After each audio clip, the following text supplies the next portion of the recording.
Très chers téléspectateurs de 14 TV Gabon, bonsoir, soyez les bienvenus pour ce flash d'information du vendredi 25 avril 2025 dans le magistère universel. Après 24 heures de veille par les collaborateurs du Saint-Siège, soit 80 cardinaux et patriarches dans la chapelle de la Maison Sainte-Marthe, ce fut le mercredi 23 avril 2025, en la fête de Saint-Georges, mémoire liturgique du saint patron de François, que la translation de la dépouille mortelle du souverain pontife a eu lieu. Le cercueil de bois et de zinc bordé de velours pourpre a été accueilli par 20 000 fidèles de tout horizon sur la place Saint-Pierre. Le rite de fermeture du cercueil aura lieu ce vendredi 25 avril 2025 à partir de 20h dans la basilique Saint-Pierre de Rome. Il sera présidé par le cardinal Kevin Farrell, camerlingue de la Sainte Église romaine.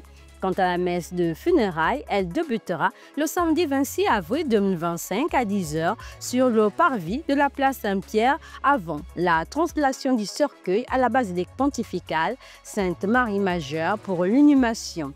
En rappel, le cardinal Giovanni Battista Re, doyen du Collège des cardinaux, qui présidera la liturgie funéraire, la première de 9 messes qui seront dites tous les jours en la basilique Saint-Pierre jusqu'au dimanche 4 mai 2025. Nouvelle d'Église. Dans une interview accordée par Vatican News au cardinal sud-soudanais Stephen Ameyu, qui est choqué par le décès du pape François le lundi 21 avril 2025, a exprimé le déchirement du peuple sud-soudanais qui a perdu le seul avocat qui rappelait constamment au monde notre guerre oubliée. L'archevêque de Djouba, cardinal Stephen Ameyu, a conclu en déclarant: nous remercions Dieu pour la vie du pape François, mais nous sommes également en deuil car nous avons perdu celui qui nous a vus, qui s'est tenu à nos côtés et qui n'a jamais laissé le monde nous oublier. Église en marche. Débuté le vendredi saint sur 14 TV Gabon, la méditation du chapelet de la miséricorde divine se poursuit. Cette neuvaine de prière se vit également dans les communautés paroissiales de l'archidiocèse de Libreville et prendra fin le samedi 26 avril 2025, veille de la célébration du deuxième dimanche de Pâques.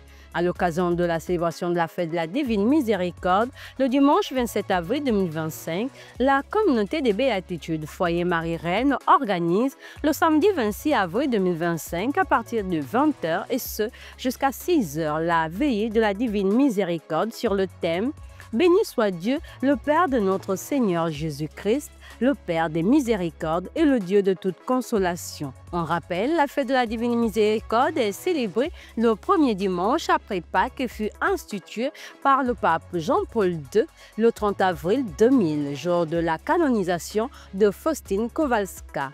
Tous les chrétiens sont invités à y participer. Depuis le lundi 21 avril 2025, lundi de Pâques, les néophytes de la communauté Notre-Dame des Sept Douleurs du sanctuaire marial Notre-Dame du Gabon vivent aussi bien à la messe des 7h qu'à celle de 18h, l'octave de Pâques. Cette semaine dite blanche est une tradition qui se renouvelle chaque année pour tous les catéchumènes de 3e année et adultes baptisés dans la nuit de Pâques. L'objectif étant de les initier davantage à cette rencontre intime avec le Christ vivant dans la Sainte Eucharistie. Allons dans le diocèse d'Oyem. L'abbé Ghislain David de Mbazué Ateng, curé de la paroisse Saint-Basile-le-Grand dans la commune d'Oyem, a présidé la messe de Requiem pour le repos de l'âme du pape François en lieu et place du père évêque Monseigneur Jean-Vincent Ndoyen en partance pour le Vatican le jeudi 24 avril 2025.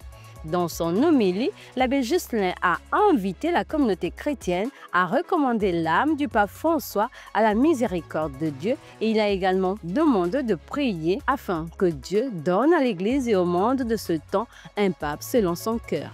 Toujours dans le diocèse d'Oyem, au lendemain de l'annonce du décès du souverain pontife, le lundi 21 avril 2025, son Excellence Monseigneur Jean-Vincent Ndoyen, évêque du diocèse, a présidé la réunion de la curie diocésaine le mardi 22 avril 2025, écoulée dans la grande salle de réunion de l'évêché. Au centre des échanges, le bilan des célébrations de la fête de Pâques 2025 et le décès du pape François. Chers téléspectateurs de 14 TV Gabon, c'est ainsi que s'achève votre flash d'information de ce vendredi 25 avril 2025. Nous vous remercions de l'avoir regardé. On marche vers les 200 ans de l'histoire de l'évangélisation de l'Église catholique au Gabon. Gardons la foi, l'espérance et la charité.